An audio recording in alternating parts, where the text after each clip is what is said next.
So hi everyone, this is Mayank and today we are going to revise the entire chapter of corporate valuation. Chapter number 12 and chapter number 13 are related to each other, so please pay careful attention. This is going to be the small chapter. We are going to revise all the theory topics and then the practical questions of the same. Corporate valuation question number 1, why there is a need for the valuation? Why there is a need for the enterprise value, why there is a need for the chapter, this entire chapter. Obviously we are going to do the corporate valuation, we are going to calculate the value of the companies, but before that it is very important to understand why there is a need for that, and the five answers that you have to write, five top points that you have to write in exam if this question comes for 4 marks is: first of all, it is required for the purpose of information to the internal stakeholder, debt holders who are investing in the company, equity holders who are investing in the company, preference shareholders who are investing in the company. It's all about their money. So yes, for all of these three stakeholders, the valuation of the company is very important. The second thing is comparison with the similar enterprise. Obviously, see, if similar field can be taken, let's say IT companies, so on one side you can consider TCS, on another side you can consider Infosys. When you calculate the value of the company, you can tell, you can at least understand that which company is bigger than the other company. So valuation helps for the comparison of the similar enterprises. Valuation helps for the future public listing. If there is a private limited company, let's say for example Conferenza Private Limited, so Conferenza Next Private Limited, right now it is, if it does well, if it goes well, everything goes well, so in future we may come up with the IPO. In such a case, valuation of the company is very important. The fourth thing is the strategic planning.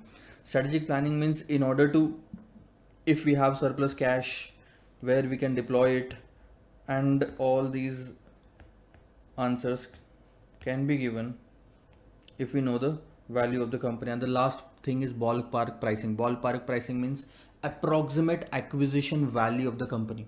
This is approximate acquisition value. So this is not the exact value, but this is going to be the price, the value at which the other companies may be interested in buying this company. So this is called as ballpark pricing. Five answers: internal stakeholders, comparison, the third thing is future public listing, fourth thing is strategic planning, and the last thing is ballpark pricing. So these are the five reasons. Next comes, what are the various terms associated with the valuation. This is not for the exam, but it is good for the understanding, because based on these concepts you are going to solve the questions. The first concept was the concept of the present value of the cash flows. One of the method that you are going to discuss is, you are going to see in the coming time, is the present value of cash flows. In order to calculate the corporate value of the company depends upon the future cash flows, present value of future cash flows specifically. Then comes the concept of internal rate of return, then comes the return on investment. Both of these are different.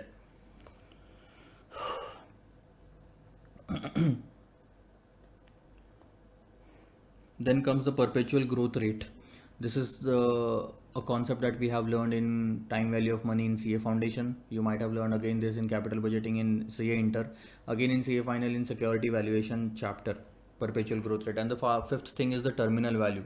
Terminal value is a value at the end of the project or end of the company, if you are shutting down the company, if you are selling the company, or if you are continuing all the operations, then that the present value of all those operations. Terminal value is the last price at which you will close the business.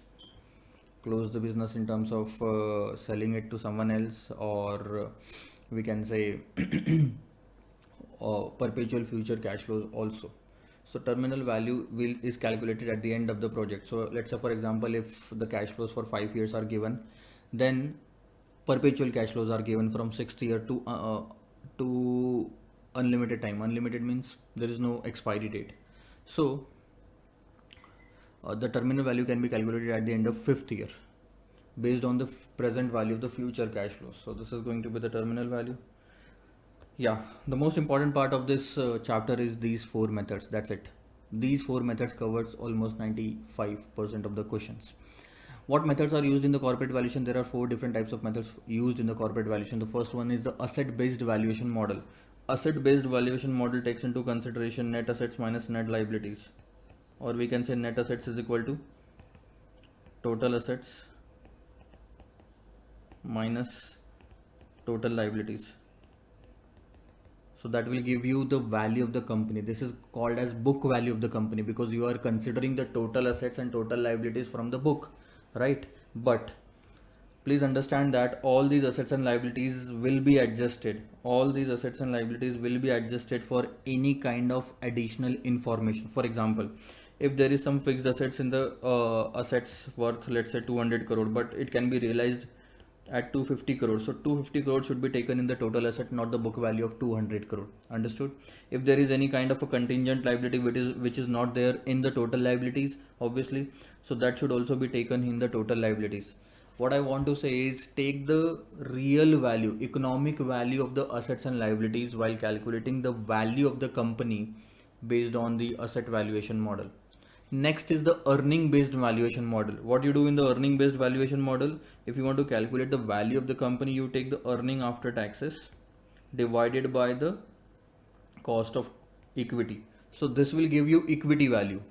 Okay. But if you want to calculate the value of the firm, then you take the EBIT.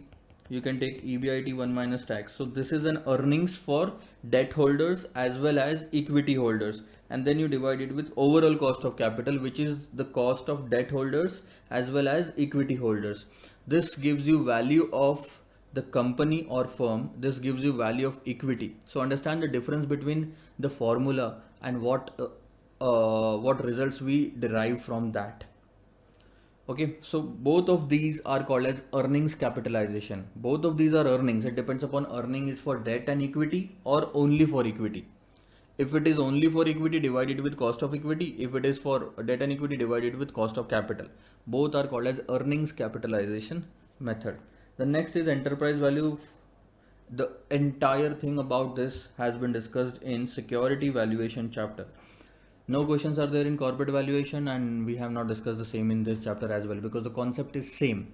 Enterprise value model, security valuation, please go through that. Then comes the major part, the difficult part, you can say, cash flow based valuation model. What happens in this case, we can calculate value of the firm and we can calculate value of the equity also based on the cash flows. Now understand. Let's go to this point.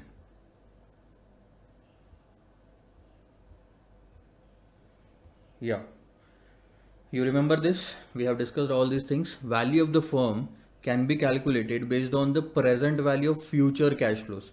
You can see FCFF, FCFF, FCFF, FCFF, and then we calculated the terminal value at the end of year 5.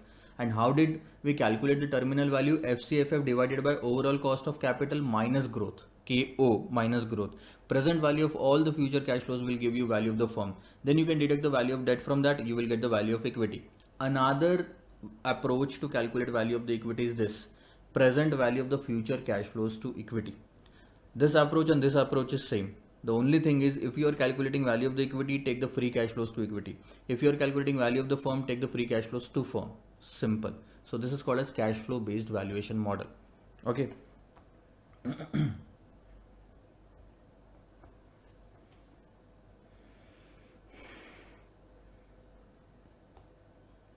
See, EBITDA. You can calculate the value of the company based on EBITDA also. Now you will raise a question that, sir, just now you said that this can also be the formula, EBIT 1 minus tax divided by cost of capital, and the formula here is different.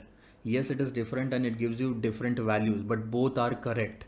It depends upon you whether you want to calculate the value of the company after tax or whether you want to calculate the value of the company before tax, depreciation and amortization.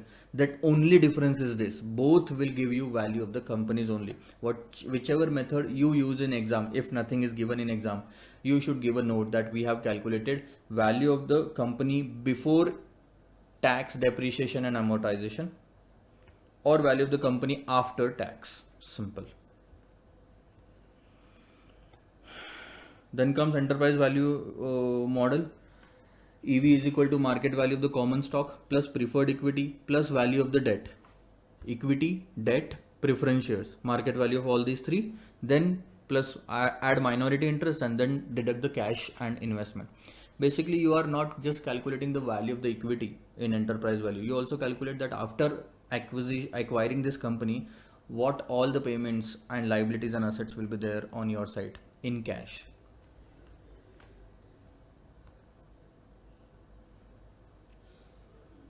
So what are the methods to calculate the cost of equity? We have learned this in the portfolio management chapter. Capital asset pricing model. Cost of equity can be calculated based on this: RF plus beta in bracket RM minus RF, right? And arbitrage theory is just the plural model of CAPM: RF plus beta 1 lambda 1, beta 2 lambda 2, and so on. However, we have not used the arbitrage pricing theory in the corporate valuation chapter. Then comes the geared and ungeared beta. This is covered in IFM. You will get that in the IFM, International Financial Management chapter. We have considered this concept entirely in the previous chapter. I will shift. Then comes the valuation, relative valuation. I will explain this concept at the end. Yeah, economic value added. We have discussed this also. I think let's first discuss the questions based on those three methods mostly: asset based valuation, earning based valuation, and free cash flow method. Have a look.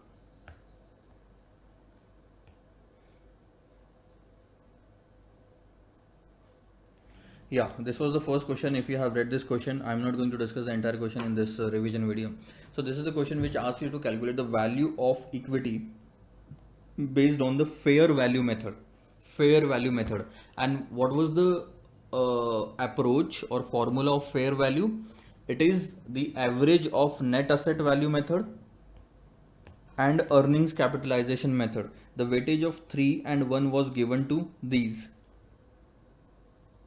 See, 1 and 3, not 3 and 1, it is 1 and 3. The weightage was given in such a manner. So you will calculate weighted average of net asset value and earnings capitalization method. Have a look on the answer.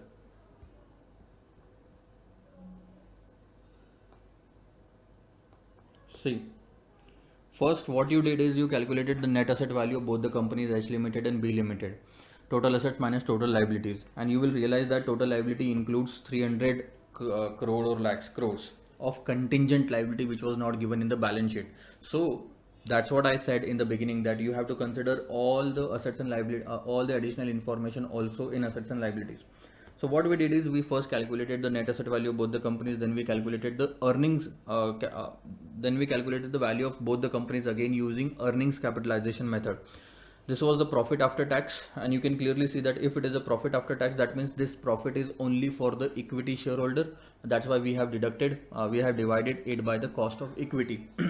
The more appropriate formula for this is profit after tax minus preference dividend divided by cost of equity. If there is a preference shares in the company, you should deduct preference dividend from profit after tax.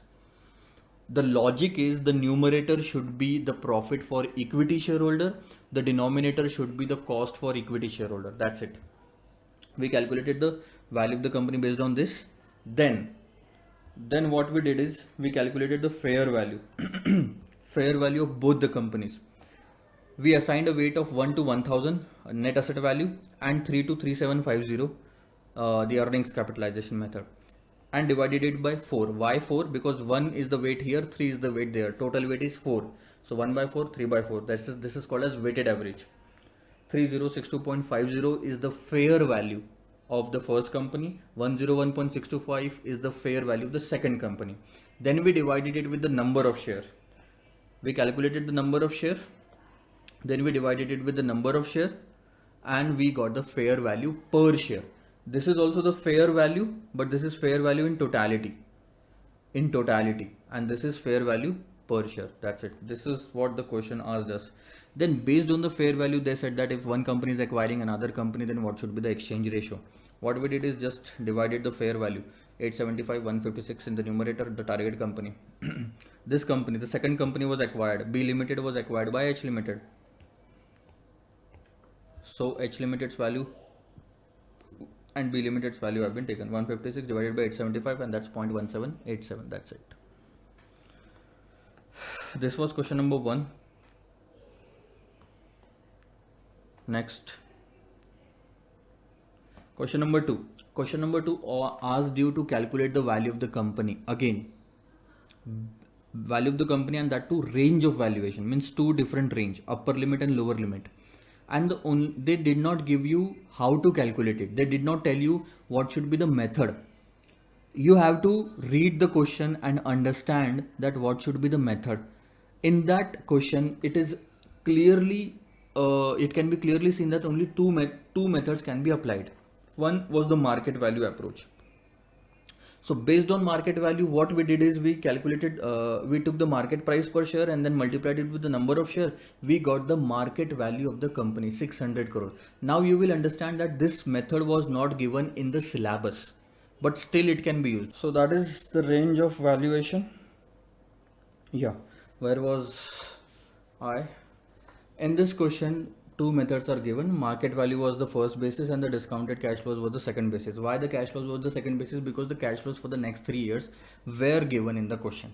So what we did is we calculated the present value of the cash flows of the next 3 years. That became the value of the company. So there are two values of the company in this, 600 and 747.15. Let me start the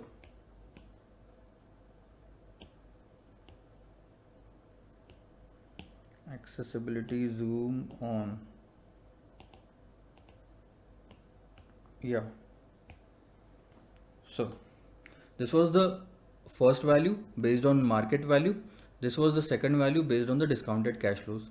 Then they said range of valuation. So range has a limit, na? Upper limit, lower limit, or we can say highest value, lowest value. So the lowest value was 600 crores and the highest value was 747.15. So this is going to be the limit. Basically, we calculated this so that both the companies can decide and finalize one value for the acquisition, which will be in between these two. That's why it is called as range. Come out to the question number 3. Question number 3 and question number 4 are almost same. What happened in this is, in this question, the profit after tax was 77 lakh was given to you. And then they said that there are two extraordinary items of income and expense were included. Okay. Then they gave you one additional detail regarding the new project, sales, material cost, labors and fixed cost. And in the end, they asked you to calculate the value of the business, given that the capitalization rate is 14%.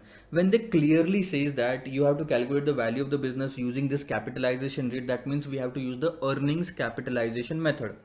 Which other method is there which says that you have to use, like, do you think any other data is given in the question which will help us to calculate the value of the company using a different method? No, sir. Net assets are not given, total assets, total liabilities are not given, future cash flows are also not given, enterprise value details are not given. The only method left is the earnings capitalization method. So we calculated the proper earning after tax. We adjusted the existing earning. So what we did, first we took the given earning, 77 lakhs. Okay, then we converted the profit after tax into profit before tax, and then we adjusted these two items, extraordinary income and extraordinary expense, and then we arrived at existing profit from ordinary business. We took ordinary business, extraordinary should not be taken. For the future, this is not going to happen. Why we deduct and reduce this? Income was deducted because it was added earlier, expense was added because it was deducted earlier. So we have basically given a nil impact in the profit. Then we took the profit from ordinary business and we added the profit also of the new business, which is 28 lakhs or crores, whatever it is. Then this was the total profit before tax, 112 and 28. But this is profit before tax. Government also has a stake in it. So government will, let's pay to the government 42 at 30%, and this is called as the profit after tax, future maintainable profit after tax. Then this profit is applicable or can be claimed by both equity shareholder and preference shareholders if there is a preference shares in the company. And that's why we considered the cost of capital also as 14%, which is for equity and preference. Okay. We capitalize this earning, 98 divided by 14% is the final formula. We got the value of the business as asked by the question. If you consider no preference, then this 98 becomes the profit of the equity and this 14% becomes the cost of equity. And again, the answer will still be the same. there was a second part in this question. They said to calculate the market price per equity share. Okay, we can calculate that, but they gave some information. Capital being comprised of 1 lakh 13% preference shares of rupees 100 each and 50 lakhs equity shares of rupees 10 each, and the PE ratio was 10 times. It can be clearly said from the question that we can calculate the market price using one simple method called as EPS multiplied by profit PE ratio. Why? See, first of all, they have given the PE ratio. What is the method to calculate the market price using P ratio? EPS multiplied by P ratio, right? So what we did is we took the EPS, adjusted EPS, 98 lakhs. Then we deducted the preference dividend from that. Then what we arrived at was the profit for equity shareholders only. Why this was necessary? Because we have to calculate the market price, and the formula should be EPS multiplied by PE ratio, and EPS should be the earnings per share to equity shareholder. Because market price is also of equity shareholder, EPS should also be of equity shareholder, and for that purpose we had to deduct the preference dividend. We deducted that. Profit after tax for equity was 85. Then we divided it with the number of share. We arrived at the EPS. EPS multiplied by P ratio will be the market price. That's it. Question number 4. Question number 4 I am not discussing because it is the same as the question number 3. So let's check it. Then comes question number 5. Question number 5, question number 6, question number 7. One and the same thing. Out of 3 we solved 2 in the class, and I gave the last one I think for homework. What is the story about these 3 questions are? A valuation was done for the company and it was a wrong value. See, we calculated the value of the company as 500 and then we said that this is a wrong value. Why?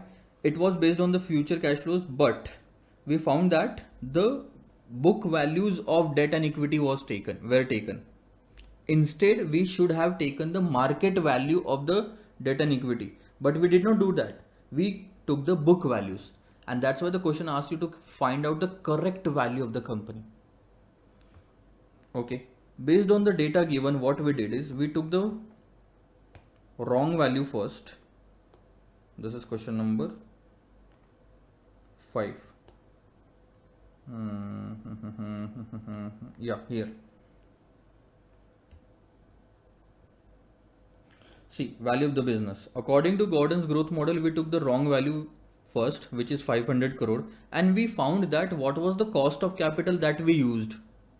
Okay, KO was unknown. We found the cost of capital. Then we used the cost of capital in WACC formula, and we found that what was the weights that we had taken, because these weights are book value weights as given in the question.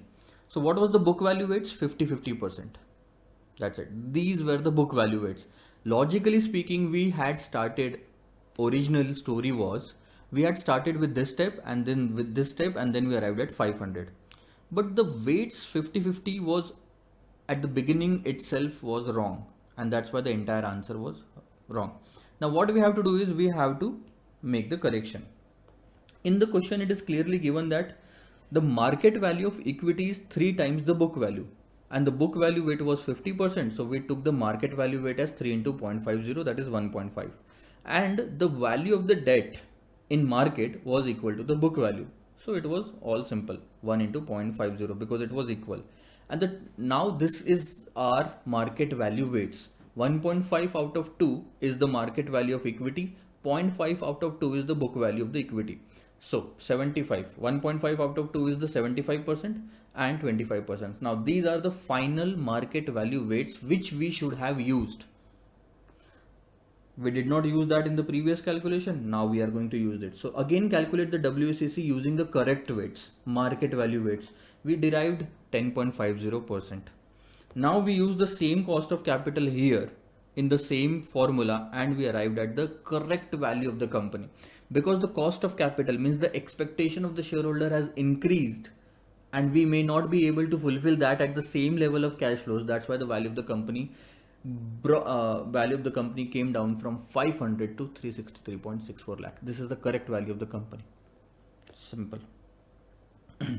See, wrong value of the business was given.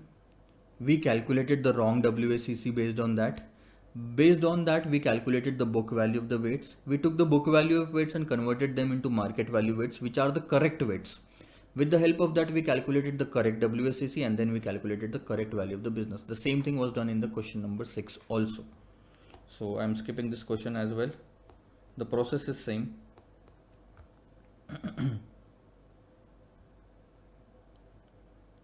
Question number 6, 7, all of them are same. Now comes the question number 8, and you will realize there are two methods. It is as good as question number 1, almost same.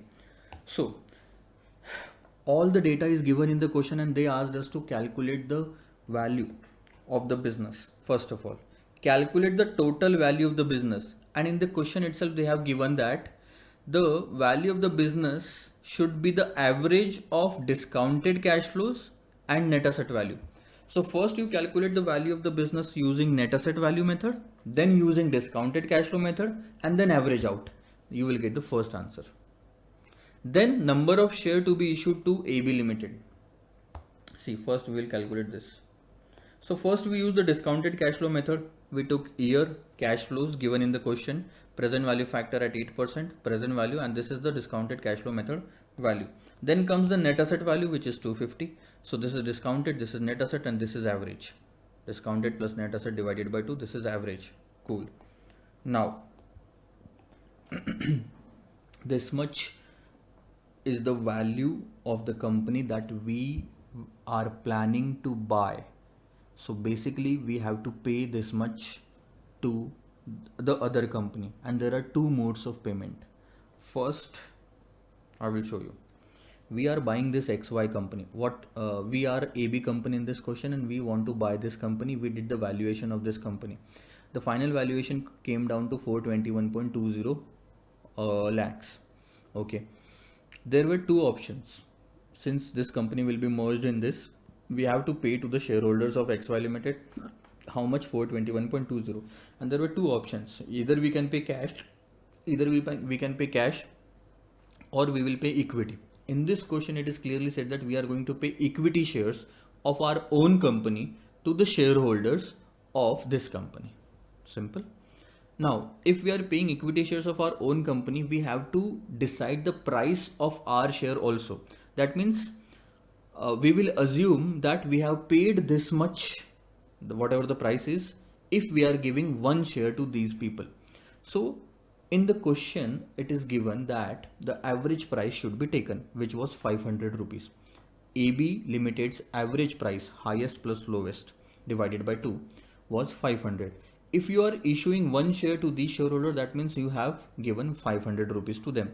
So 421.20 is the total value which we should give. 500 rupees can be given in one share. So this divided by this was the number of share that we should issue to these shareholder. So that's what the calculation that we made here. 421.20 divided by 500, and that came down to 84,240 shares. Cool. Now comes the basis of allocation. They said how you are going to divide 84,240 shares, because in this company XY there are two different types of shareholders. One is 20 lakhs equity shareholders which paid only 10 rupees. So total payment by them is 200, and the another category of equity shareholder is 10 lakh which only paid 5 rupees. So these people paid 200 lakhs, these people paid 50 lakhs. So we divided the 84,240 share in the same proportion. Total payment of these, total capital of these two type of shareholder in XY Limited was 250. So what is 200 divided by 250? That is the percentage of ownership of these type of shareholder in XY, and 50 divided by 250 is the percentage of ownership of these type of shareholder in XY. That's it. So we divided the shares in this manner itself.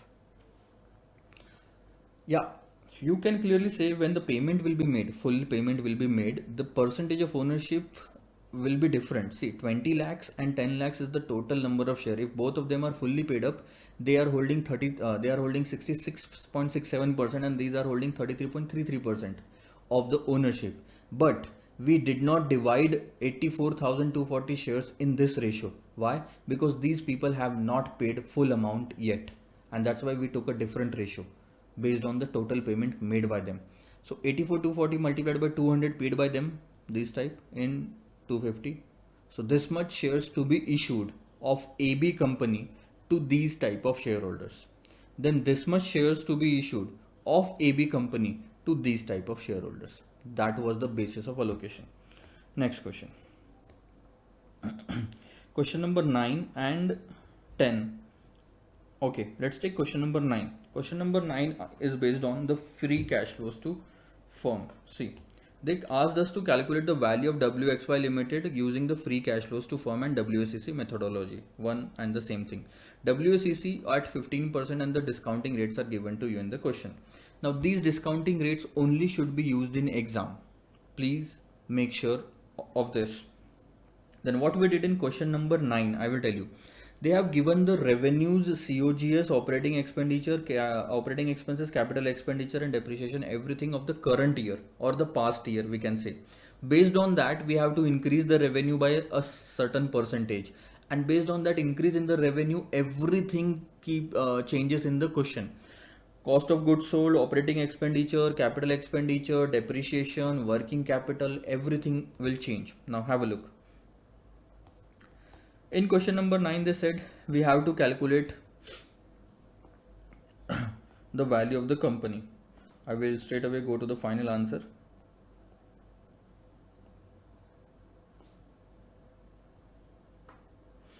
Working note. See, this is the value of the company, 28,850.51. And how did we calculate that? We calculated the free cash flows of firm for the first 3 years and the terminal value for the from year 4 to onwards. So this is at the end of 3 years itself. Terminal value at the end of year 3 and cash flows for year 3. We discounted at 15% exactly at the 4 decimals which is given in the question, and then we arrived at this point. Now, in order to calculate this, we have to calculate these things also. Okay, so let's go to this point. First of all, free cash flows to firm. This is the main working. This is the 0th year data which is given by question, okay, to you. Based on this, we increase the revenues, I think by 20% every year, 20 or 30%, whatever it is, but every year. Okay, then based on that, cost of goods sold, operating expenses, depreciation, everything was deducted. We came to EBIT. Then EBIT 1 minus tax was taken. We should not deduct interest here because we have to calculate free cash flows to firm. Free cash flows to firm means cash flows to the debt and equity shareholder without any payment of interest to debt holders and equity dividend to equity holders, without making any payment to the debt holders and equity. So we arrived at the EBIT 1 minus tax. Then we calculated the capex. Net capex means this.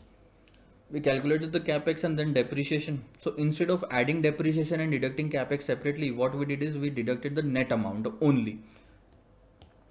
So deducting 172.50 itself means you are adding the depreciation and deducting the capital expenditure. Both the treatment are given in the one single figure. Then change in working capital was deducted. We arrived at the FCFF. If you will remember and if you will see the chart of security valuation, you will find the same formula of FCFF based on EBIT. EBIT 1 minus tax, less net capex, less net, you will see EBIT 1 minus tax, add back depreciation and deduct capital expenditure. So this is in this, included in this. Then deduct the working capital, change in working capital, you will arrive at the FCFF. You take those FCFF here, right? And the 4th year FCFF. See, after 3, these are perpetual cash flows, 2939 or sorry 2680.13. This is not the 4th year. These are going to happen every year after 3. So based on that, we will calculate, based on this 2680.13, we will calculate the terminal value, and terminal value is calculated using the Gordon's growth model formula. Free cash flows to the firm, cost of capital of the firm minus growth. That's it. Growth is included in this because we are taking the 4th year figure. We are taking the 4th year figure and we are calculating the value at the end of 3rd year. That means the growth is already included in this. 3 plus growth will give you 4th year. So this way we calculated the terminal value, and then we took this terminal value here, 38,287, discounted it with the 3rd year's present value factor. Please remember these two factors will be same because these two cash flows are at the end of third year, and then we arrived at this value. Simple. Question number 10 is also same. Question number 10 is also same, but little difficult because more data is given in this question. Have a look. There are two periods in this question: high growth period for the first 4 years and stable growth period after 4 years. So we calculated, because the different data is given, we calculated the cost of equity for high growth period and cost of equity for stable growth period. So for the first 4 years, the equity cost will be this, and for the last, for all the years after 4, the cost of equity will be this. Okay. Value of the equity can be calculated using FCFE, which is discounted at cost of equity. Value of the firm can be calculated based on FCFF, which is discounted at cost of capital. So we have to calculate value of the firm in this question. So we need to calculate the WACC. WACC is nothing but the weighted average of the cost of equity and cost of debt after tax. We did the same thing. For high growth period, we calculated the overall cost of capital to 13%, and for stable growth period, means after 4 years, the cost of capital becomes 12%. Why these two are calculated? It's very simple. If you discount any cash flows in the high growth period, if you take any cash flows through high growth period, you should discount it by 13%. If you take any cash flow through stable growth period, you should discount it at 12%. Then comes the cash flow calculation of the FCFF. It is very simple and it is similar. Revenue, EBIT 1 minus tax, then capex net of depreciation, then change in working capital, and then FCFF. It is the same as we did in the previous question, right? Then we calculated the capex net of depreciation similar to the previous question, then also the change in working capital similar to the previous question. Then calculation of the terminal value, 4th year value based on the 5th year cash flows. In the previous question, it was 3rd year terminal value based on the 4th year cash flows. So growth is included in that, overall cost of capital, and that is the terminal value. Now calculate the value of the firm. Value of the firm is simple. Take the 4-year cash flows, terminal value, discount with the 13% rate, because all these cash flows are going through the first 4 years. And if you will remember, after 4 years, all these cash flows are going through the stable period. That's why discounted cost of capital of 12% was taken here. But once you calculated this, now this 18,766 will go back from 4th year, 3rd year, 2nd year and 1 year, which is high growth period. So you should discount it with high growth as well. Okay, that's it. See, these are the first 4 year, and then this. These are the first 4 cash flows, and then this terminal value. So this 18,766, when it was in this period, we discounted it with 12%. But now this 18,766 will go through this period, which is high growth period. We will discount it at 13%. Proper note of the same was given in this. Then comes question number 11. Yeah. Question number 11 was of a company before merger and after merger. Cash flows of the Yes Limited before merger was given, and cash flows of the Yes Limited again after merger was given. And we were asked to calculate the value of Yes Limited before and after merger. What should we do? Cash flows are given, so discount all the cash flows. That's the only answer. See, we did the same thing here as well. Before merger, after merger, cash flows, present value, cash flows, present value, discounting rate was same for all. First 5 years cash flows was given, were given in the question itself. Terminal value also, we calculated the terminal value based on the 5th year cash flows. 6th year cash flows, sorry. See, terminal value at the end of year 5 will be cash flows of 6th year, and cash flows of 6th year is nothing but cash flows of 5th year plus growth. So cost of capital and these are the terminal values. Same formula as we used in the previous 2 questions. And this is also same as we used in the previous 2 questions. The only difference is 1 more year has been added. 5 years plus terminal value, the discounting factor is same, 0.497, 0.497 here. And these are the value of the Yes Limited before and after merger. Okay. Then the second question was value of the acquisition. Means earlier your value was this, and now your value has become 5309. So how much total value has increased? Difference in the value of the company due to acquisition is the difference between this and this, which is 2599. Then one more question was asked by the question that due to this merger, what is the benefit to the shareholders of Yes Limited? Now have a look. It was yes limited, it was no limited. In the question, it was given that before merger, the number of share of both the companies were same, but how much, it was not given. So we assumed 20-20. It was same, na? So assume anything. Assume anything. Okay. So these are the shareholders of Yes Limited. These are the shareholders of No Limited. Now both of them will get merged in a new company, which is called as Yes Limited after merger. Okay. Now Yes Limited after merger will also have a shareholder.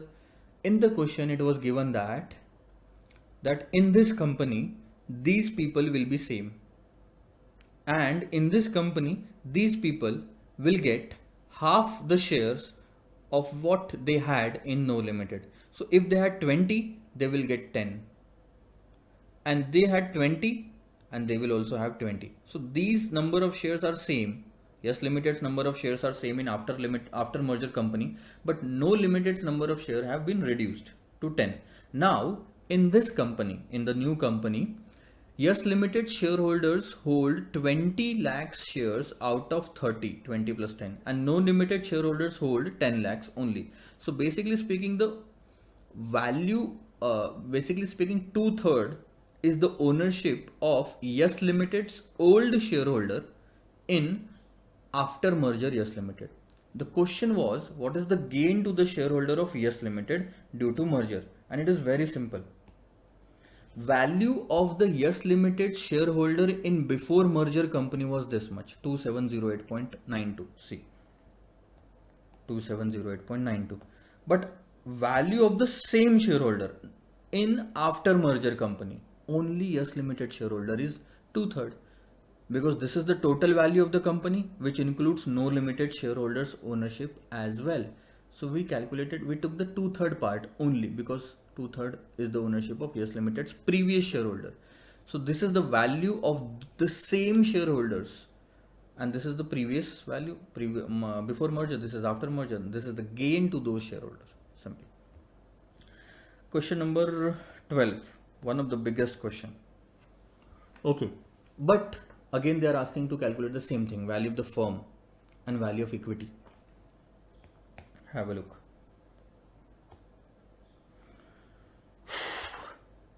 What was given to you in the question? They gave you the revenues, year 1, 2, 3, 4, 5, 6, 7, 8 sales revenue. Then summarized balance sheet, fixed assets, current assets, balance 3, bonds, equity. Okay. Then they told something about the variable expenses, advertisement expenses, fixed operating expenses. Then they said that the depreciation will be 15%, and then at the end of 8 years, these are the capex figures. Sorry, for all the 8 years, these are the capex figures.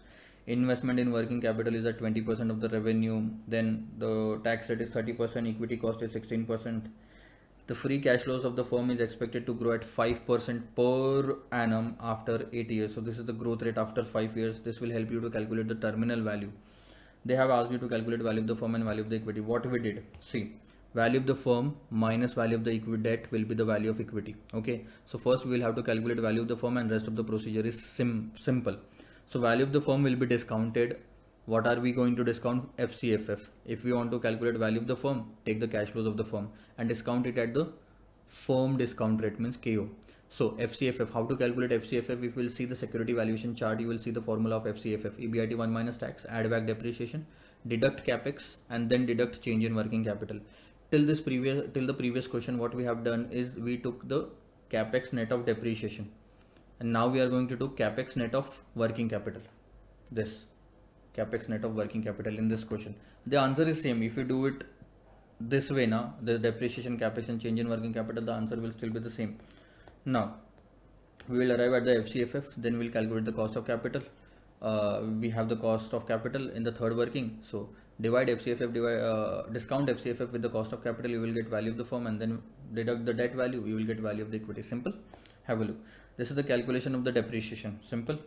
Opening fixed assets was given to you, addition, then this becomes total, and on that 15% becomes the depreciation. After deducting this 2.73 from the total fixed asset, the balance is closing fixed assets, which will become opening fixed assets, and all the procedure will be repeated. Okay, then based on that we calculated the additional capital required for capex and working capital together. we calculated this together. So we took all the 8 years, then we took opening current assets. So we already had a 3 crore rupees in our balance, $3 million, sorry, $3 million in our current assets. We wanted to buy the capital, we wanted to expend around $0.50 million. I will only say 3 and 0.5 now. So we wanted to make an expenditure of 0.50. We'll take that money from the cash account in the current assets. The balance in the current assets will be 2.50, but we have to maintain a balance of 20% of the revenue, which becomes 1.60. We already have a higher balance than what is required, and hence no additional investment is required in the first year. So this balance, which was higher, will be carried forward to the next year because we already have used this much of the capex. So 2.50, then we need capex of 0.80. We will use the cash from this current assets. The balance in the current assets will be 1.70, but 20% of the revenue says that the balance in the current asset should be 2. So it is the current balance, but the balance should be this. That means we have to invest this much in the current assets so that the balance will become 2, which will be the opening of the next year. 2 is required as a capex. So there is no balance in the current asset, but the balance required is 3. So invest 3, and this process will continue for all the 8 years. Next working was WSSC working. Simple, 16% into 12 by 20. 12 is the equity, divided by total is the capital. And then cost of debt is 12%, 1 minus 30% tax rate, into 8 by 20 is the weightage. So this is 12.96%. What institute has made a mistake is they rounded it up to 13% and discounted it with 13%, whereas you should only take 12.96% also in the exam. Then comes the calculation of the free cash flows to firm. Free cash flows to firm. See, simple and the same process. Revenue, deduct all the expenses and depreciation. You will get EBIT. EBIT 1 minus tax. Because you are calculating free cash flows to firm, there is no need for the interest deduction. Then you will add back depreciation and then deduct capex and then deduct working capital. So this deduction of capex and working capital is included in the one single figure here. Nice. We arrived at the FCFF, discounted it with 12.96%. Then this is the present value of the first 8 year. But that is not enough. We have the future also after 8 years. So we'll calculate the terminal value at the end of 8th year by taking the free cash flows of the firm for the 9th year. So 9th year free cash flows can be calculated by adding growth in the 8th year's cash flows. So this is the firm's cash flows, hence cost of capital will be taken. So this is going to be the terminal value. Okay. But let's calculate the present value of the terminal value also. This is at the end of 8th year. No? Take it to 0th year by discounting it with the 8th year factor. And this is your final answer. Value of the firm will be the future cash flows from 1 to 8, this one, and the terminal value, this one. All these cash flows includes all the futures of the future of the company. So the value of the firm was $51.15 million. Then debt was $8 million given in the question. We arrived at value of the equity. That's it. Simple. These two were asked in the question. Question number 13. Yeah, question number 13 again is of the similar nature, but institute's answer is totally wrong of question number 13. Please focus on this. Again, they are asking us to calculate the same thing. See, estimate the value of the company. So there were some confusion in this question, that whether they are asking us to use the FCFE approach or FCFF approach. We calculated the value of the company using both the approach. First we calculated FCFE. So if you take FCFE, then you will discount it with cost of equity. So when you have to calculate FCFE, means cash flows only for equity, and hence you can clearly see EBIT minus interest has been done here, because we are not required to keep the balance of debt holders also. Pay out to the debt holders and the balance will be only for equity. EBT, then deducted tax, EAT, and based on that we calculated the tax rate also, 36%. Change in working capital was 8% of the revenue, and it will grow year on year by 8%, so we added growth. So first year it was 3.52. See, change in working capital, the growth in the working capital was 8%. First year working capital was 44. Next year it will increase by 8%, and then 8%, 8%, 8%, 8%. So these are going to be the change for the next 4-5 years. This is free cash flows to equity for the first 5 years. EBIT, deduct interest. When you have to calculate FCFF, you don't deduct the interest, but when it is the time for FCFE, you have to deduct the interest, EBT, EAT, Then the same process, change in working capital deducted. Debt repayment, if there is any payment to the debt holders, we will deduct that. So interest was the payment to debt holders, we deducted. There is a repayment to the debt holders at the end, we deducted. We arrived at FCFE. Since it is equity cash flows, we will discount it at equity rate. Present value 2010 to 14 this much, total present value is this much, simple. But this is not just enough. After 2014 there will be some terminal value. So future values from 2015 is given in the question 240.336. This is already given in the question, and we have assumed this as free cash flows to equity because we are following free cash flows to equity approach, hence divided it with cost of equity. So this becomes 1144 lakhs. Now value of the equity is simple. First 4 years, 5 years present value of cash flows, and then the terminal value, the present value of the terminal value, and this becomes the value of the equity. First answer. Since this is the value of the equity, we have to calculate the per share price na. So take this in the numerator and number of share in the denominator, you will get per share value of 13.78. Simple. Actual market price is 66 given in the question. Theoretical market price came down to 13.78 sorry. And by this we can clearly say that in the market the share price is too much. It should be around 13 rupees, 14 rupees, but it is in the market at 66 rupees, and that's why the shares are overvalued. But since the question was incomplete, was not clear, we use the FCFF approach also. And in that we need WACC. We calculated WACC of cost of capital 13.54%, then cost of debt was calculated as 11.28%. The debt amount divided by 1934, the debt value. So this is the interest amount that we used to pay every year. Okay, this was required for the purpose of cost of capital. Here debt 11.28 less tax. Good. Then FCFF, and yeah, now you can clearly see that we have not deducted interest because we are calculating FCFF. EBIT 1 minus tax, change in working capital. Why we have not added the depreciation and capex? Because it is clearly written in the question that capital expenditure 234.40, depreciation 234.40. Again, the capital expenditure is expected to be equally offset by depreciation in future. That means both the amounts will be same, hence no impact. Hence there is no point in taking depreciation, add back depreciation and changing or deducting the capital expenditure. Okay. Since you are discounting the free cash flows to firm, the cost at which you will be discounting should also be the cost of firm, that is cost of capital. Present value, total value for the first 5 years, and then the terminal value. Assuming that 240.336 now is FCFF, and based on that we calculated this 1689 as the terminal value, present value. So this is the first 5 years value, and this is the terminal value's present value, and the market value of the firm becomes 2351.85. We have to calculate value of equity. So deduct the debt. 1934 is the balance, the total debt.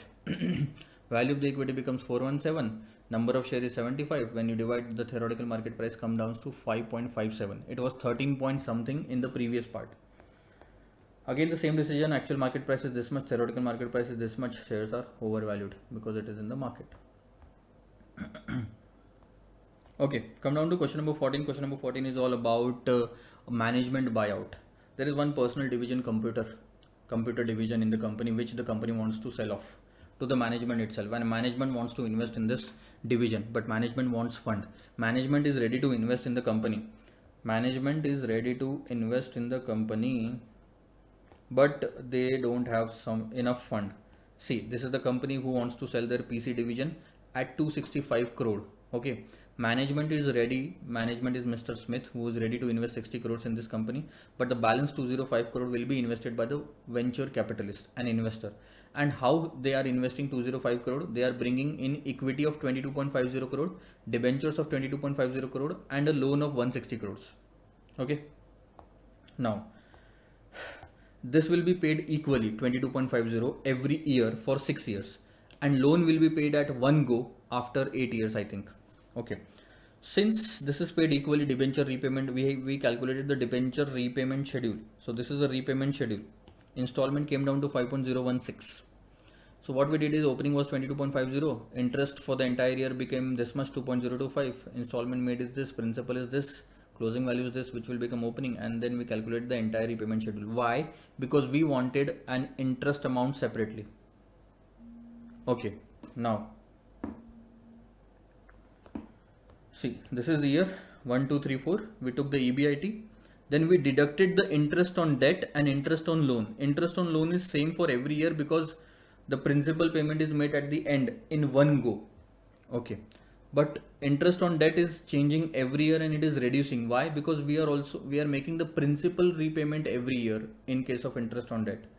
EBT, earning before tax. EAT, earning after tax. Out of this EAT, there is no preference dividend. So this is solely for the equity shareholder. Out of this, we paid dividend of 12.50%. Then the balance was 87.50% retained, which was carried forward to the next year in reserves and surplus in the balance sheet. So this process kept on going, and the total shareholder fund, this is reserves and surplus, and this is equity. This is reserves and surplus. See, you can see the reserves and surplus is increasing and it has become 112.28. Equity is 82.50 crore from the first year till the last, means fourth, and the shareholders fund is this. So we invested 82.50 at time 0 in equity and it has become 194.78 along with the reserves and surplus. So what we did is we calculated the growth rate, at which rate 82.50 became 194.78. So we used this method of dirty power and then we calculated this rate of 23.96%. Means this is the rate at which equity has grown every year. Okay, or grew every year. Now in the question they clearly said that equity share will grow by 20% at least, and this has been proved that the growth rate in equity fund is more than 20%. Good. There was another question that venture capitalist was demanding 18 shares for one warrant, whereas Mr. Smith was ready to give only 10 shares for one warrant. And question asks you that whether 18 shares for one warrant is feasible option or Mr. Smith should accept this offer or not. So see, what happens if we give 18 shares to the venture capitalist after 4 years?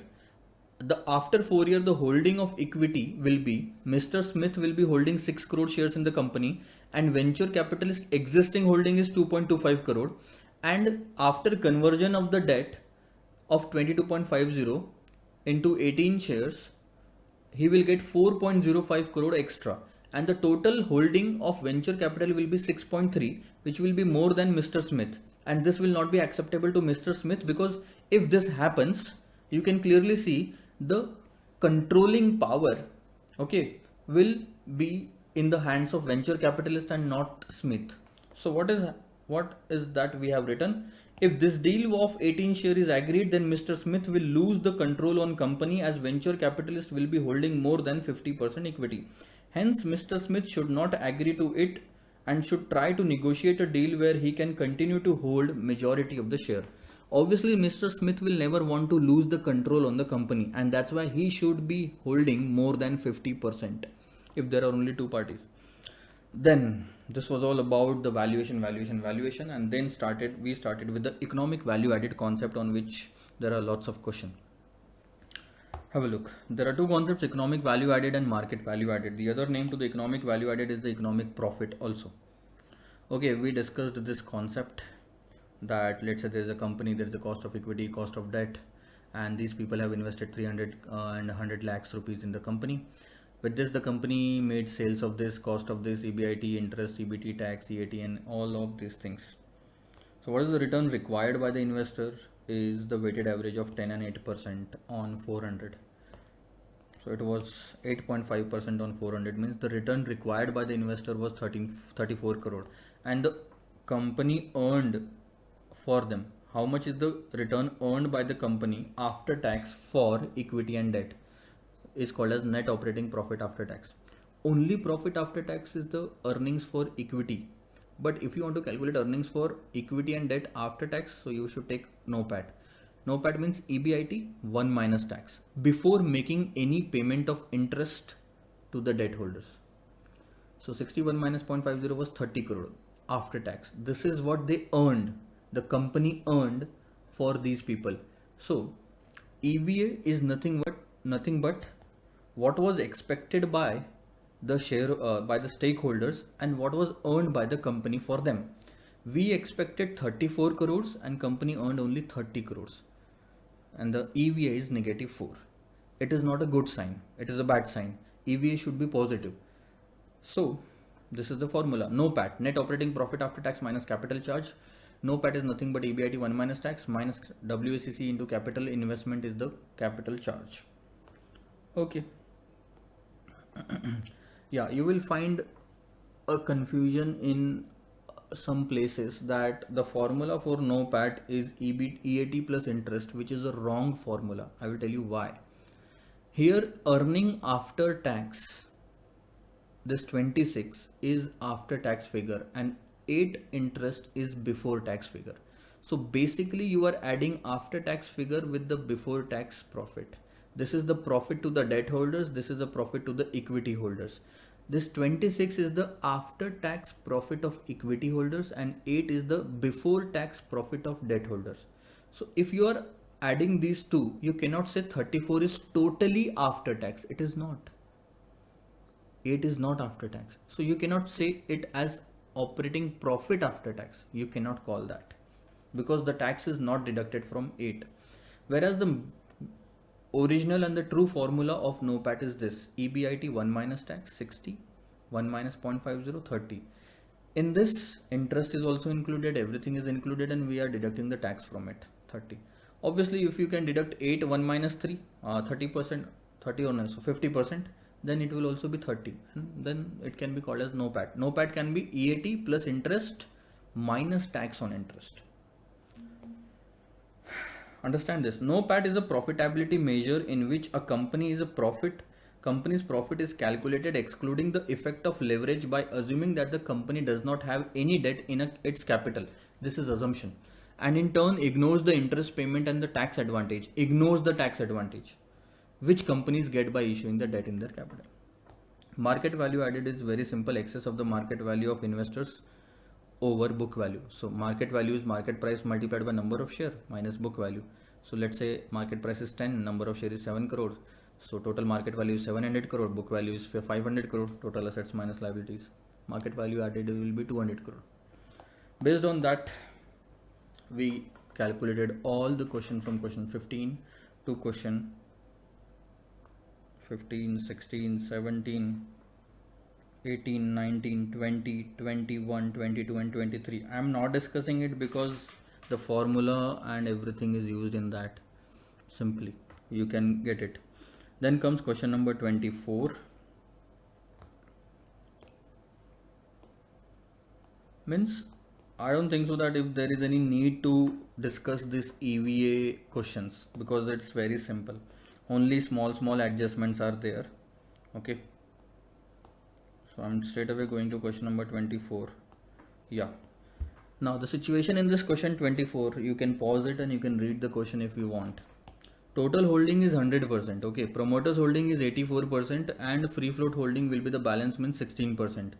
Number of shares given by the promoters, held by the promoters is 63 lakhs. And if 63 lakhs is 84%, that means 100% is 75. You can divide 63 divided by 84. And that means the balance 12 lakh shares will be held by the other shareholders.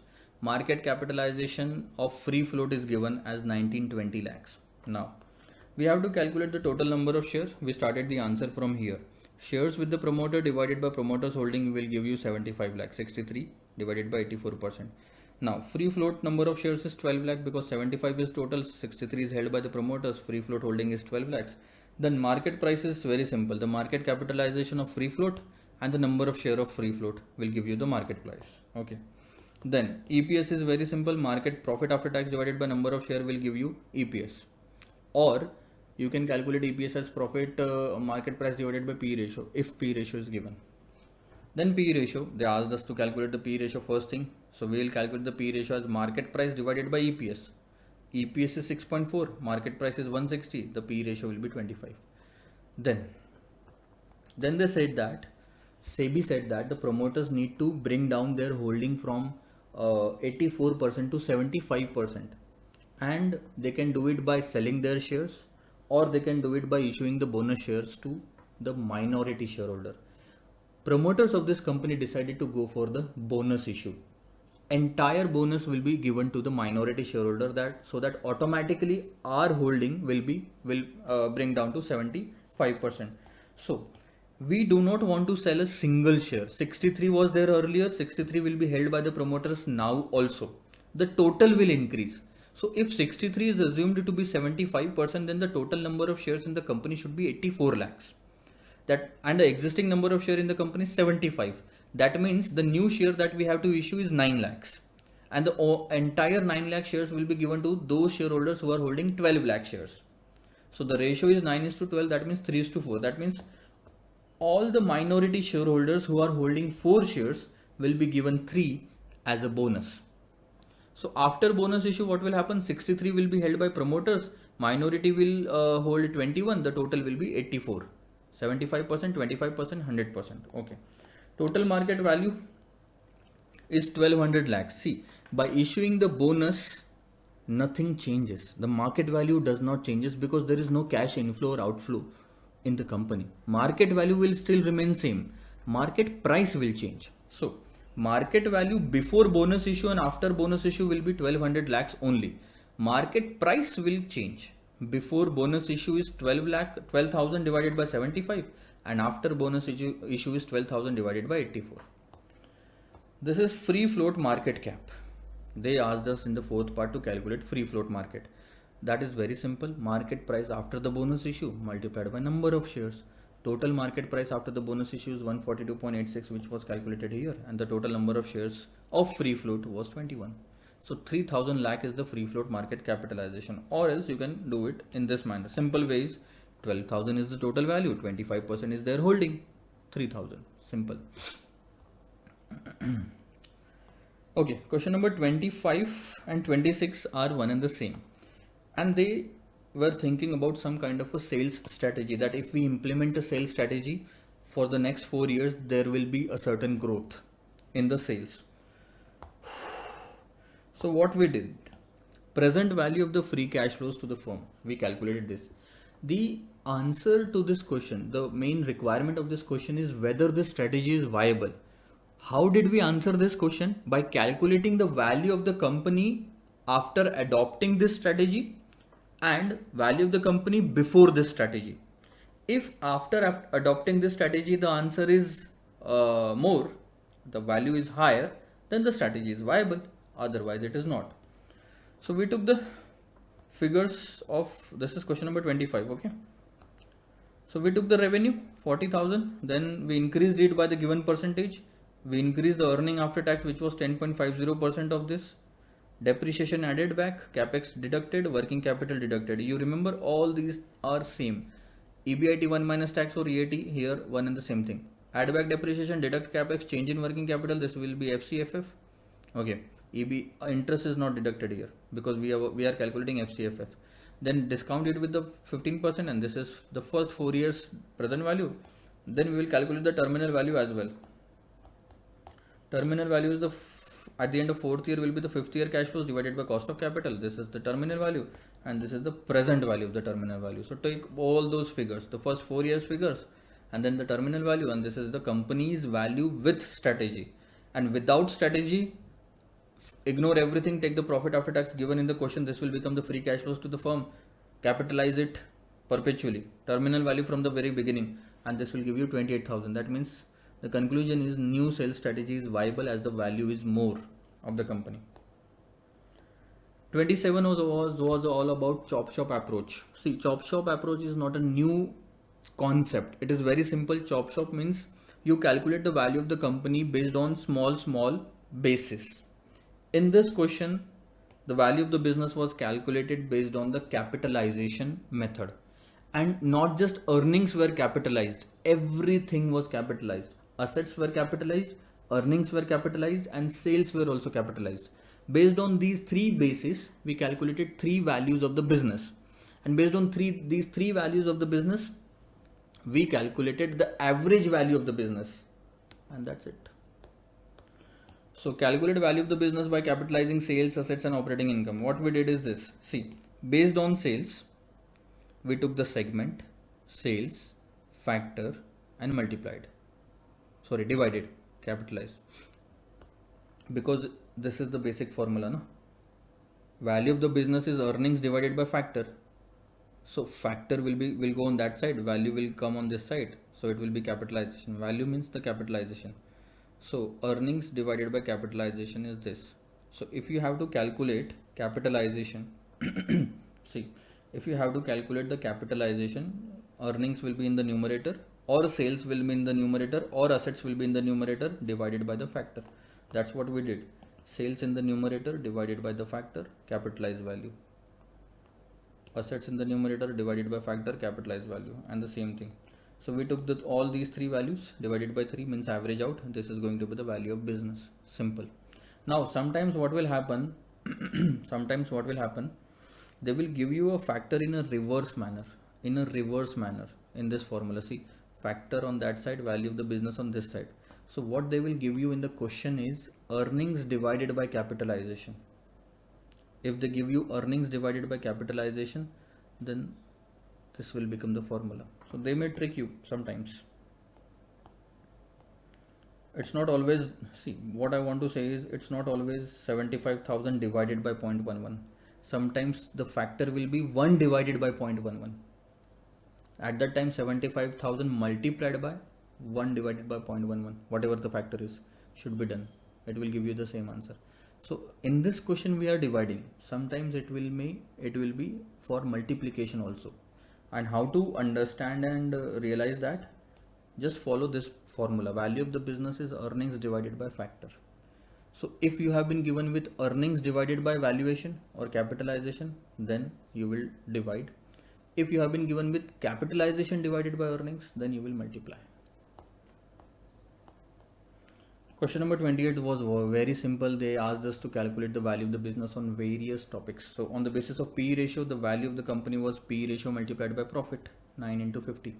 See, we calculate the market price based on PE ratio into EPS. So this gives you the market price of one share, but we need market value of the company. So take the profit of the company.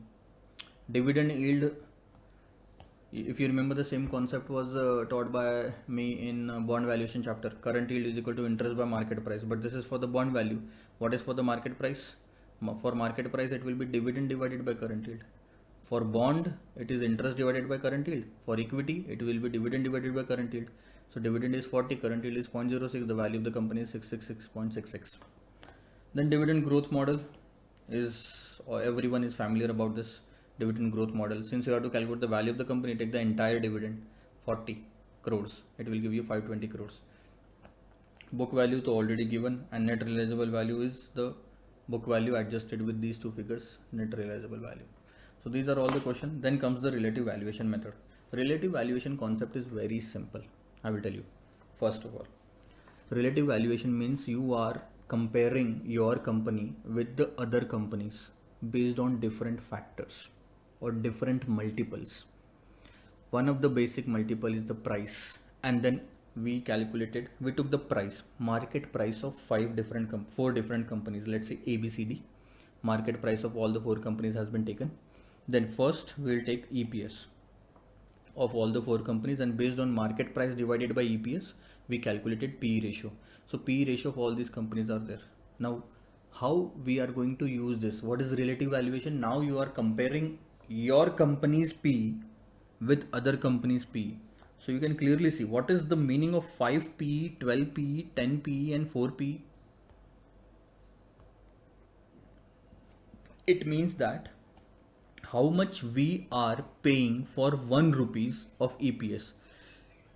If you want to earn 1 rupees of earning in this company, you will have to pay 5 rupees in the market price. You will have to pay 12 rupees as a market price for the same rupees 1 earning. So this company is best. The company with low PE ratio is the best because you have to pay only 4 rupees, invest only 4 rupees for 1 rupee of the earning. Simple. Who wants to pay more for the same earning? Nobody. So we would prefer less payment for the same earning. Then the next multiple is PE ratio divided by growth. So price earning, and I will write down growth.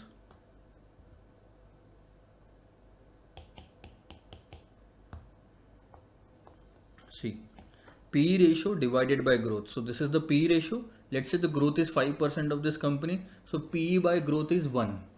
Then P ratio of the second company was 12. Let's say the growth is 6% of this company every year. P by growth is 2. 12 by 6. Don't make it percentage. Take the absolute number. So 2. And such this way we calculated the P by growth multiple of all the 4 companies. And what is the interpretation of is how much we are paying for 1% growth in the company.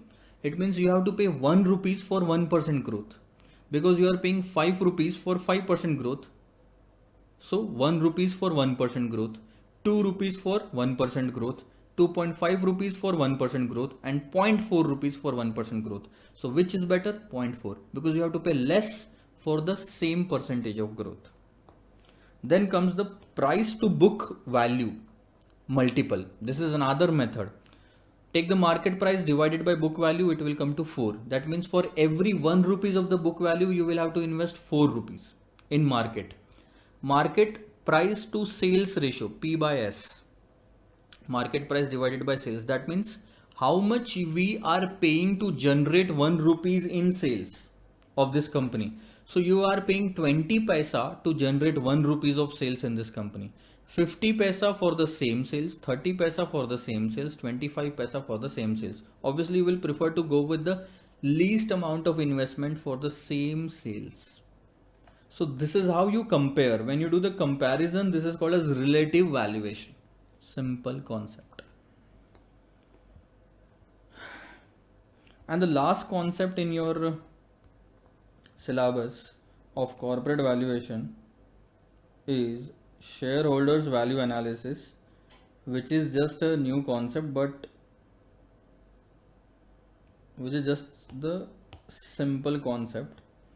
But you have already gone through this concept, and let me tell you how. See, what are the steps involved in shareholder value analysis, and try to remember if we have followed these steps in any of the questions.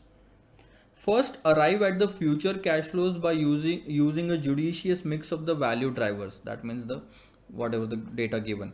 So first arrive at the future cash flows. We have solved question where we arrived at the future cash flows. Then we discounted the future cash flows with the WACC. Remember? Then we calculated the terminal value to the present value compared in this step. We did this. And then we added the market value of the non-core asset. This is the only step that we never did.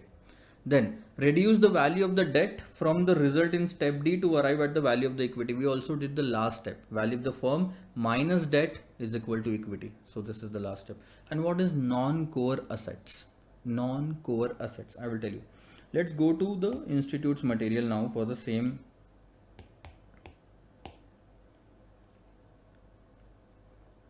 Students Board of Studies knowledge portal, final course, strategic financial management, study material, corporate valuation,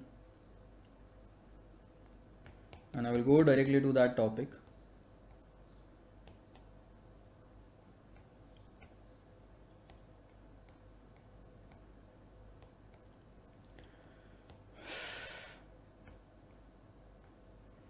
Yeah. See what they are doing. They are following the same steps, arriving at the future cash flows, discounting, then terminal value, non-core assets, and etc. etc. I will show you here. This is the total present value, and see, they are adding investment property at future value, face value, sorry, 35. Less carrying cost, so you will get value of the equity. Now, this is investment property. If I am doing the business of selling video lectures and I have a short-term investment in my balance sheet where I have invested, my company has invested in some equity shares or bonds. So these are some assets which are not related to my business. That is called as non-core asset. Core asset means camera, core asset means laptop, core asset means all the vehicle and all that for using for the company. But investment in equity share is a non-core asset. Got it? Investment in land just for the sake of investment is non-core asset. Add those also in the value of equity, because this adds this adds to the value of the equity. That's why they are saying consider these also, because in the above cash flows, if you will remember, nowhere you have taken the impact of investment property because it was non-core, not related to business. All the future cash flows that you have taken to arrive at this total present value was related to business. So that related to business plus this extra asset will be the total value of equity, because at the end of the day it has some value na. So my shareholders of the company will get that investment also at the time of liquidation. So that's why we are adding this investment property. Such non-core asset means not related to directly to business. So that's it. This is how we ended up with the entire corporate valuation revision. I hope you understood everything about this, and in the next lecture we are going to start with the mergers and acquisition chapter. Bye bye for now.